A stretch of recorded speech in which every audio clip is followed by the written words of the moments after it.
We are speaking with Shailesh Chandra, the president of Tata Motors Passenger Car Division. Shailesh, thank you so much for speaking with us and having us here at the launch of the Tata Curvv. My pleasure.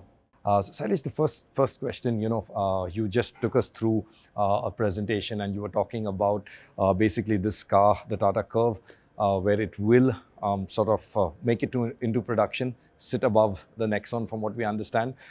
So in your portfolio, is this like a Nexon Plus, or do you see this and will you position it as an entirely separate vehicle?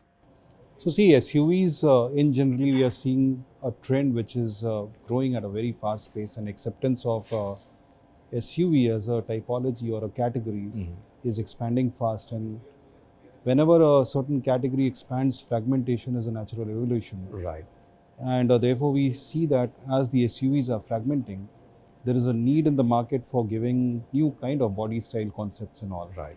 which is more differentiated. Correct. And breaks the clutter a bit in terms of the conventional design.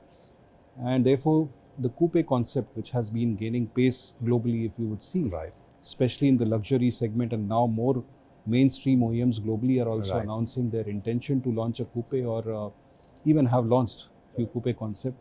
It's the right time for the Indian market, Right. where you test this kind of a concept, Correct. which will appeal to those individuals who are going by their very specific individual choices, or are Right. looking for something which is more Different. differentiated. Right. And therefore this would make tremendous sense there. More from a size perspective, if you see, yes, dimensionally this is a 4.3 meter car, Correct. and therefore from a segment perspective, yes, it falls in the 4.3, which is above Nexon. But the dimension is more to do with giving a sense of interior space, which is that of a big car, giving the sense of spaciousness. At the same time, this is also an urban vehicle which can also maneuver in the city roads very easily. So it brings that, what to say, best of Like a sweet the spot. best world. Right. And therefore, I'm sure that it is going to bring or attract customers, from different segments, who are today buying a mid-size SUV or a high SUV. Right. And adjacent segments, in a certain price point and all. So you're So saying I'm you'll sure, get yes, customers from various. it'll appeal to more customer segments. True. Dimensionally, it is Right. above Nexon. Right. So, you said something, Shailesh, and I have to say, congratulations and well done in the fact that, you all are attempting a coupe SUV. As you said, it is a trend we've seen globally and in the higher sort of price segments. I think Tata are, leading the path here in terms of offering a coupe style on, something more mass market that can have a wider appeal. What do you think? What are your predictions in terms of, let's say, a split? Do you think Indian consumers would go more with a coupe or would want the more traditional SUV? Like between Nexon and this, what do you think would be a split for India? I'm talking about for India. It's a very interesting question, because see, I've seen that the Indian consumers, we at times feel that they are very conventional, traditional in their values, but they surprise you. Right. You see more and more progressive buyers in the country, because the average age of the consumers is also going down. Right. If you see, 63% of them are less than 35 years of age. Right. Right. And these people are personalities which are people who look for self-expression. Right. And therefore they are looking for these kind of body style. Nexon is a big example. It's not conventional body style. In a way, But yes, that's today, also a fairly yes, coupe-ish. today it Yes. is the number one selling SUV. True. And it has grown over a period of time. So Right. Indian consumers really love being seen in car, Right. which breaks the clutter, which breaks the monotony of traditional body styles and all. And therefore, I believe that coupe will appeal to a lot of customers. So you're saying it's not going to be like a niche. It's not going to be niche. mainstream. Okay.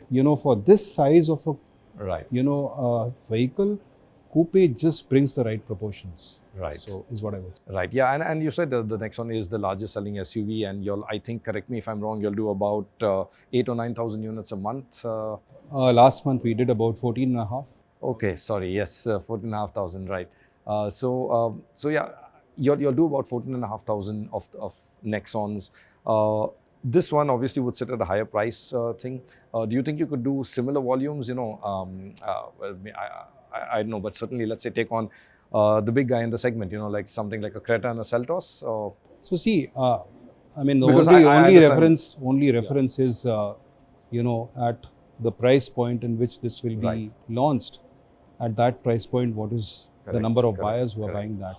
Would not like to speculate because, as I said that, Right. there's no particular segment in which you can really bracket this kind of a product. Right. It is going to attract customers from different Correct, segments. correct. So it's a discovery phase that we'll go through, demand discovery phase, and then we'll establish what it would be.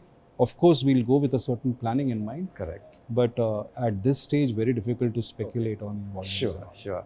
And Satish, speaking about the powertrain now, you'll have showcased this as an EV concept. You have said also that while it will lead with the EV, conventional ICE engines could follow. What's the rationale behind that? So far everyone goes with first ICE engine and then an EV. Why this? I would say the other way around for this vehicle. So this is, one of the first concept where, and the new generation of EVs, where you are trying to give more differentiation in the elements of design Okay. for an ICE versus an EV, right? And you will see some specific interventions in terms of the dynamism, in terms of simplicity but detailing, and whether you talk in interiors or exteriors. And therefore, it makes sense that I associate with EV, which the is new more technology. futuristic, Right. and which is associated with technology to start with, Right. and therefore set the right Fair point. aspiration. Yeah.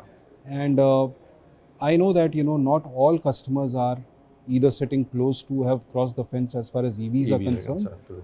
We would definitely not like to devoid those customers who still would like to prefer a ICE vehicle, devoid of them of this kind of a good-looking body style. Right. So that's the whole idea. So I think, like you said, this would have like a positive rub off on the ICE. Positive versions rub as off, well. and because it has differentiated elements Right. of an EV, Correct. and a lot of intervention in the architecture has gone to make it more electric ready.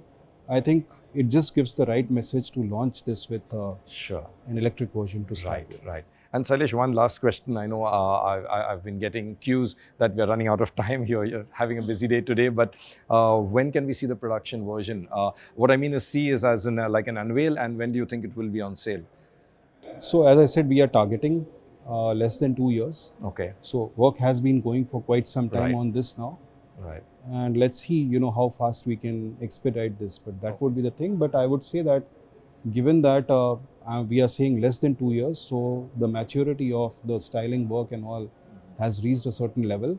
You're And so confident, it would be pretty much, I would say, if you ask me for a percentage of how closure it would be, Right. I would say most of the surfaces, A surfaces and all would be pretty close to maturity. Pretty close. We've heard. Yes. Yeah. But of course, there will be some change, True.